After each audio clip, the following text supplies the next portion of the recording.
Bonjour. Hello and welcome to So French, the show about the twists and turns, intrigues and insights to all things French. Every 2 weeks we select the best, most interesting and fascinating of French news stories, all brought to you from our studio in the heart of Paris. My name is Stefan de Vries. And my name is Sarah Bertilsson. And this week, the police raided the offices of Les Insoumises, the left-wing party, and that didn't go down very well with its leader, Jean Luc Mélenchon. And a new measure to improve air conditions in France's major cities will car tolls save its inhabitants from pollution. And we also have the verdict in a murder case that was most talked about in Monaco. But first, we finally have a new government, Sarah. It took some time. I mean, 2 weeks ago we said that this was going to happen very soon. Yeah. And it didn't. It did not happen very soon. It went on and on for more than 2 weeks. Absolutely. But now finally, President Macron and Prime Minister Edouard Philippe, they agreed and found the right candidates for the job. Well, at least they did find some candidates for the job. Yeah, because that was a trouble as well, because they asked many people to become a minister. Yeah, it sounds like, at least from what we've been hearing in the media over the last weeks, that a lot of people were asked, but refused to actually enter the government. Yeah, I read that there were about 10 people who refused to become a minister under Macron. What does that say about Macron and his government? I think there are several things you can read it in several ways. I mean, one fact is that Emmanuel Macron doesn't have the political experience and the decades-long personal links and connections to people that other presidents have had, where, when things starting to get a bit rough, you can always rely on your old friends from, back in the days. But Emmanuel Macron, 40 years old, no long political career behind him, he doesn't have those friends. So yes, I think it's a fact that, it shows that sometimes being new and being new in politics isn't that easy, and especially not in that kind of position. Yeah, I also read that he asked Claire Chazal as a Minister of Culture. She's a very well-known TV personality, but she said no as well. Probably for the best, I don't know. No, but then there is also, of course, the another way of seeing this is that there has been a lot of bashing and criticism of the Emmanuel Macron government ever since it took office, or ever since he took office. The fact that, it has been described as chaotic and inexperienced and amateurish or anything. So in one way, maybe you could say that, well, the bashing has worked because people are now afraid of entering and being, linked to this government. Truth or not true, whatever.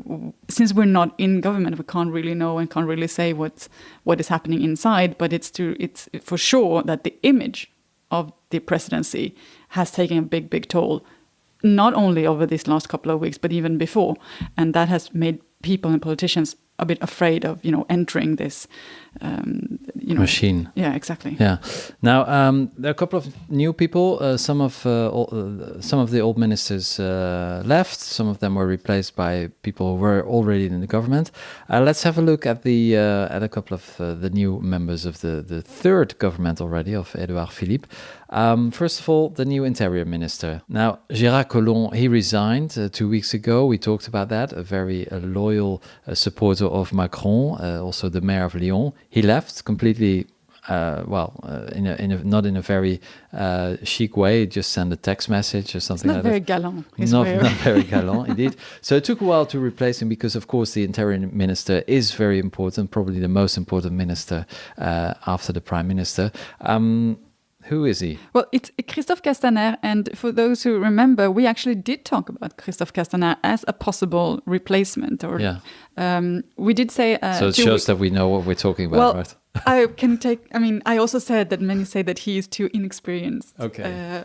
But, it ended up being Christophe Castaner. But we were right in a little bit regarding the fact that he's inexperienced, because he has been put with a babysitter, we can say, because he's the interior minister, but at his side to sort of help him in this position, he has gotten an experienced man from the domestic intelligence world. So yes, Christophe Castaner, very close to Emmanuel Macron, part of the beginning. I mean, those who support him in the beginning, but maybe not with the experience that is necessary for interior minister when it comes to security issues. He is a former socialist, very loyal to Emmanuel Macron, so that he was basically rewarded for his loyalty. And of course, there's some important tasks that he will have to fulfill. First of all, there's of course the security situation, but also the introduction of the neighborhood police, something that exists. Reintroduction. Yeah, reintroduction, very controversial in France. So bringing the police back into the streets, closer to the people, but also the upcoming European elections. He was the head, or maybe he still is, of La République En Marche. He resigned. He already resigned. Okay, so he was leading the political party of Emmanuel Macron. Now, this party is not doing really well in the polls. Well, not as good as they're supposed to be. They're now at the 21% for the European elections. And Marine Le Pen is 20.5%. So she's really close. And these are in May. And also, the relation between the police and the government are not really good. It's called here in France the malaise within the police. And it's no, and I mean, it is true that the police force and the gendarmerie, which is then the military police, have been under an extreme pressure and stretched to their maximum, especially since the 2015, when we had several terrorist attacks in France. And there has been, the amount of overtime that hasn't been paid. Millions and millions of hours. Enormous. Yeah. So people just continue to work and do their overtime, but they never get the chance to actually either take time off or get paid for it. So this is a big, big issue, and this is something that the new interior minister will have to deal with. But what it sounds like is that, at least what I've heard from the police unions, is that they're quite optimistic regarding this new duo, should say, with Christophe Castaner and Laurent Nunez, as his name is, the former head of domestic intelligence. Then there's the Ministry of Culture and Communication, very important in France, culture being one of the biggest budgets of the government. Françoise Nyssen, she was sent away.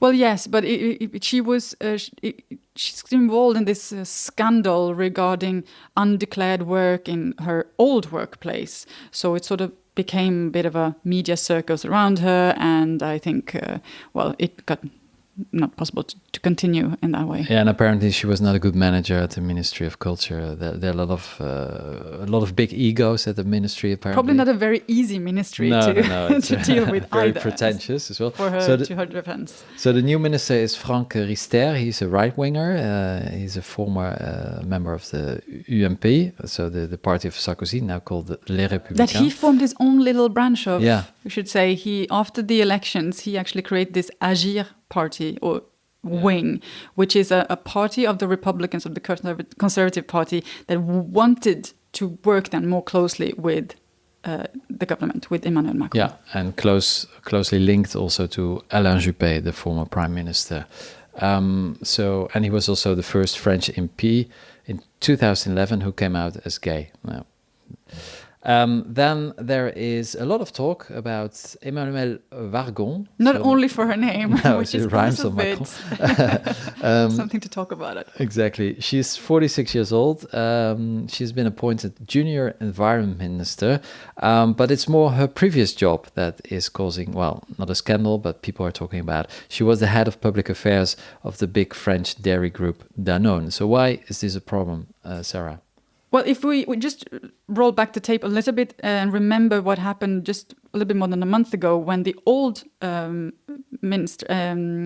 minister resigned, Nicolas Hulot. He resigned and he said it was partly or mostly because of the influence of lobbyists within the government and especially within in these issues when it comes to environmental issues. So that was a big thing. And Emmanuel Vargon now entering the environmental ministry is controversial because she has, in her previous job, as you said, defended the use of palm oil.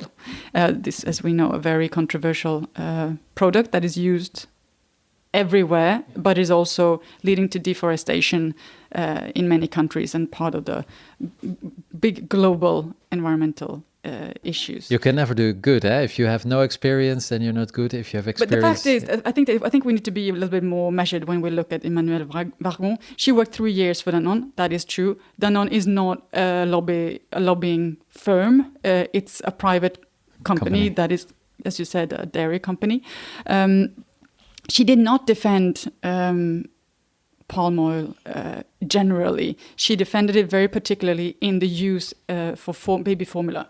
In a panel, so it was like a debate. It was a debate, with other and people. she said that we can defend the use of palm oil in these particular products. You can be against it, you can be, but I think the discussion needs to be a little bit more measured. And also, she worked 3 years with Danone, but what did she do before that? She has had a full career in public service. She actually went to school in the same promo as Edouard Philippe, the prime minister. So she's come from a very classic public service career before entering Danone. But we will see what happens. She's very, very criticized. We will see. And then, the last one to mention is maybe the youngest minister ever in modern French history. That's Gabriel Attal. He's only 29 years old, and he is the new Minister of Youth. That's fitting, right? Yeah. So this is the new government. It was a bit of a headache for Macron and Philippe to get this far, but it was not as difficult as it was for our next politician.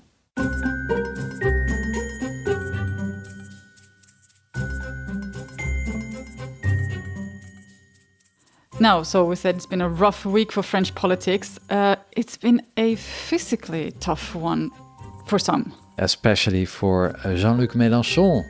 He's the leader of the Insoumises, how would you say it in English? The Unbowed France party, I think some are translating it. Yeah, the unsubmitted ones. It's a strange name. But he's the leader. He's well known in France as a left-wing politician. He was also a candidate last year at the presidential election. Firebrand. I think he's a very passionate, yes. hot-headed.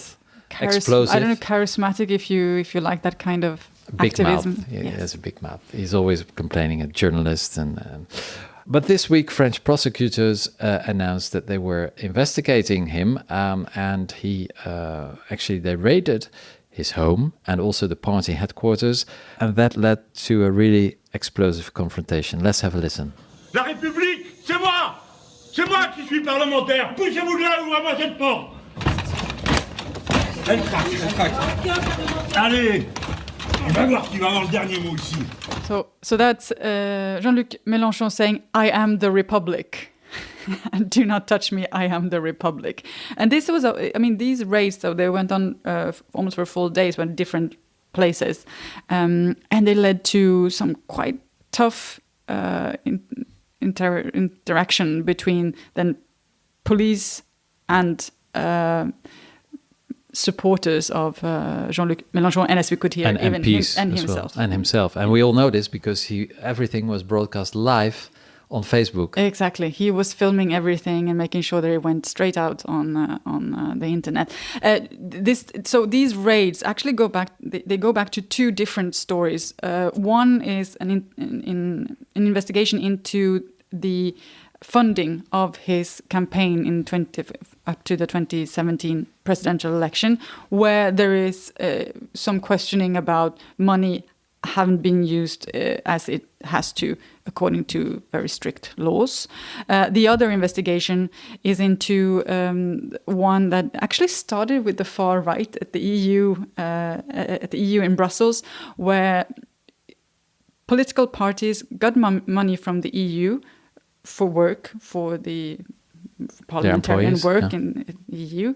But then this money was actually used for party work in France. Which is forbidden. Which is forbidden, exactly. And this started with the National Front Party, so Marine Le Pen's party. But then when they got under investigation, they actually denounced other parties, such as Jean Luc Mélenchon's party and also the Modem party, the center party here in France. Mélenchon was attacking, at least verbally, the prosecutor, who was, of course, during the raid, but also police officers. A lot of people have been, shocked by his attitude. The Prime Minister, Edouard Philippe, he said that these police officers were just doing their job. But Mélenchon, he said he had no regrets. He had a short speech in Parliament this week, and of course he was applauded not only by his own party but also by the former Front National, Marine Le Pen, who are in the same situation because their offices were also raided earlier this year. And Mélenchon says it's a political plot against me, but the offices of La République En Marche, they were raided this summer as well. Following the Benalla affair. So basically the police is just treating everybody equally. They're raiding all the political parties. He has also said that he has Mediterranean genes, which sort of explains his very dramatic acting during these raids. He blames it on his genes, but he also says that he's fighting racism. So this is the story of the very explosive Jean Luc Mélenchon this week. Vous écoutez So French. You are listening to So French.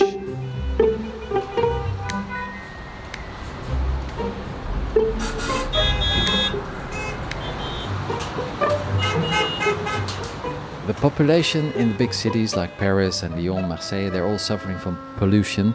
Many things have been tried to fight pollution, but one thing always was a taboo in France, and that is charging cars who are entering the city.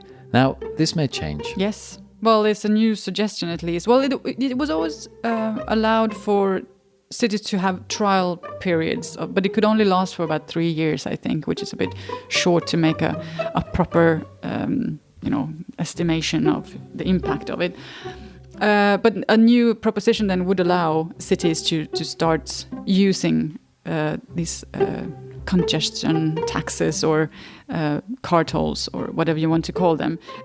Something that already exists in several European cities like Milan, Stockholm, London.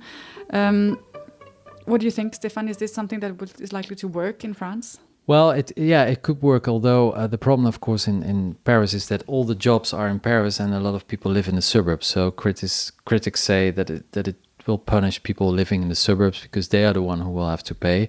But they are also the ones who pollute, of course. In London, it's the congestion charge already existing for about almost 20 years. You pay about £11.50.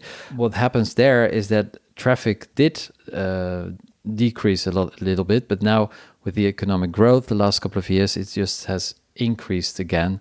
So it's not really working. It's too cheap. But it may work. Especially in Paris, there are a lot of alternatives.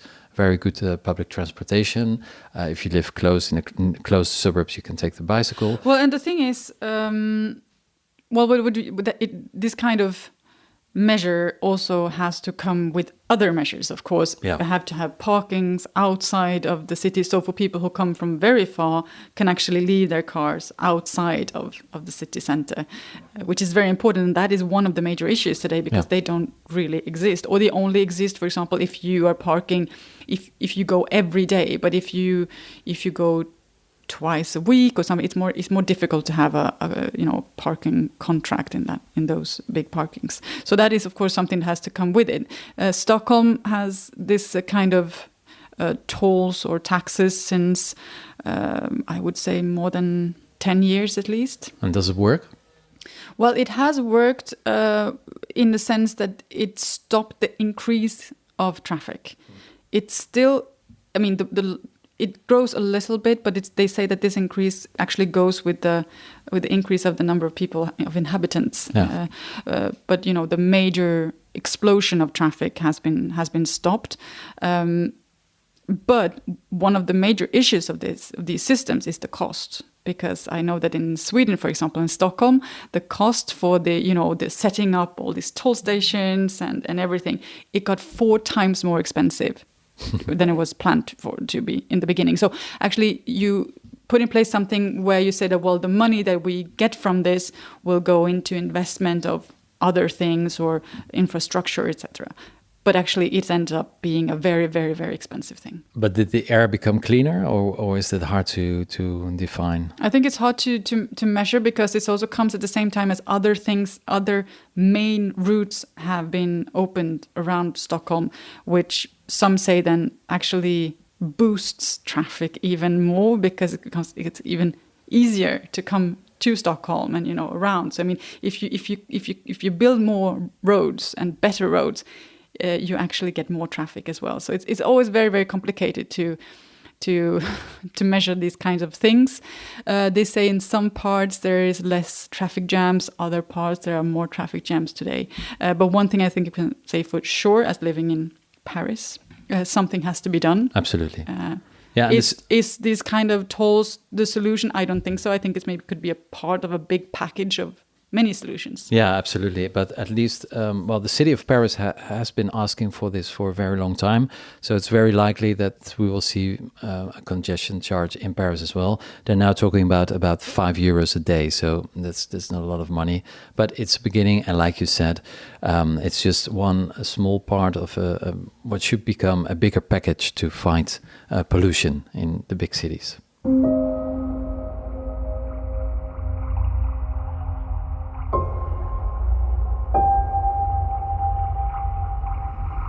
4 weeks ago, we spoke here at So French about murdering millionaires in Monaco.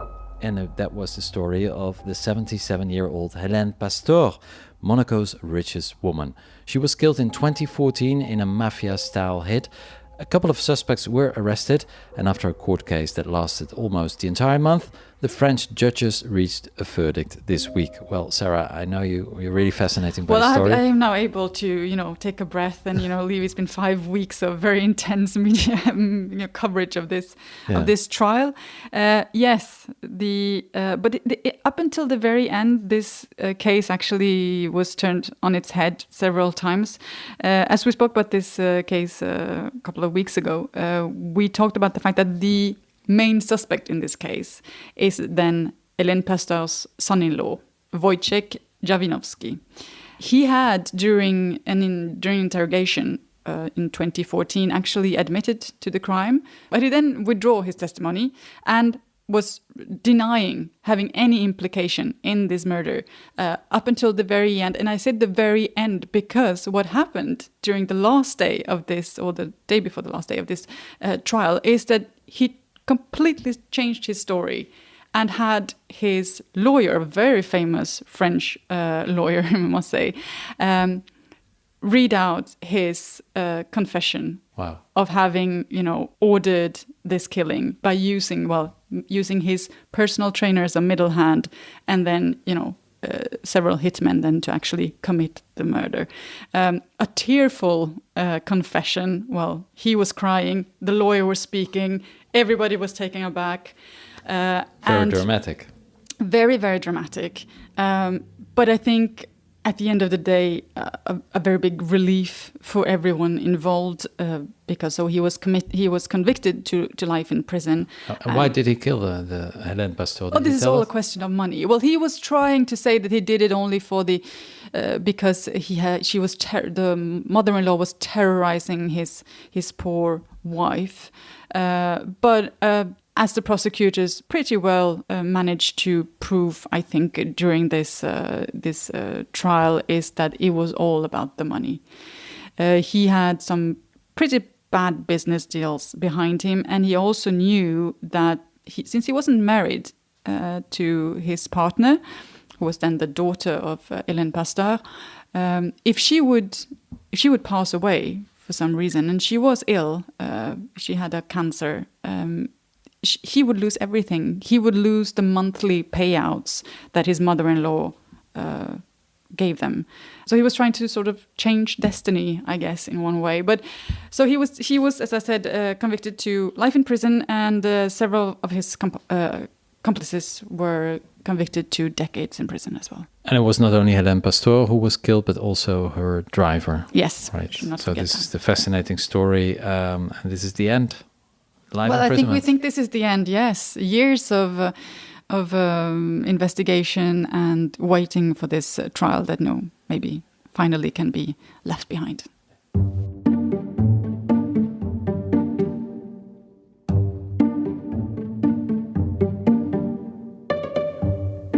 Now let's finish with some culture and some sport, and the two of them.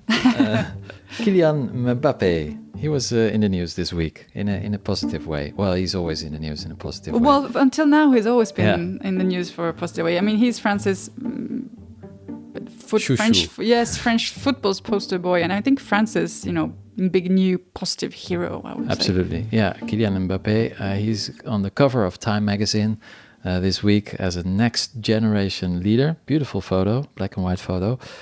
But he also went back to his suburb, Bondy, where he comes from. Where he comes from, and this is for anyone who knows Paris. Bondy is not one of the glamorous Parisian suburbs. Quite the opposite. It's a very socially a lot of social problems. Very very poor neighborhood and a poor suburb to Paris. He grew up there. He started playing football there not too long ago because he's so extremely young. He's only 19. Yeah. So he wasn't that world long champion. ago. So this week he actually went back to meet with the kids for whom he is now, of course, the biggest star on earth. Yeah. Well, not only to him, I think for a lot of French, and even my son of 4 years old, he knows Kylian Mbappé. This is the only football player he knows.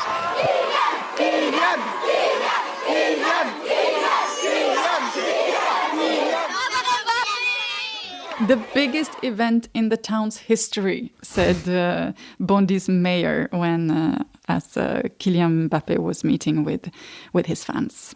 Yeah, and he's also he's not only a great football player, but he's also a great personality because there were some interviews with him before the the World Cup this summer, and he comes across as somebody who's very calm. He knows what he's doing, very humble. And in the interview with Time magazine, he said, "My life has been totally turned upside down, but I'm happy and I'm living the life I've always dreamed of." And it's true. He's such a very humble and only 19 years old, and this is already football's biggest star, I think, Kylian Mbappé.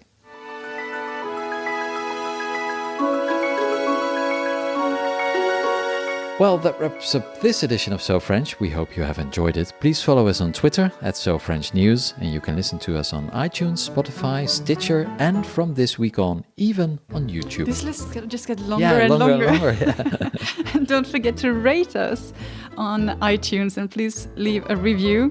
That way more people will find us. And if you happen to be in Paris, you can also listen to us on air on World Radio Paris on Saturday at 5:30 p.m. and on Thursday at 5 p.m. And if you like French music, check out our free playlist on Spotify, which we update regularly. Just search for So French Music or click the link on our website. We'll be back in 2 weeks with a new episode of So French. We hope you'll join us then. Thanks for listening. Au revoir.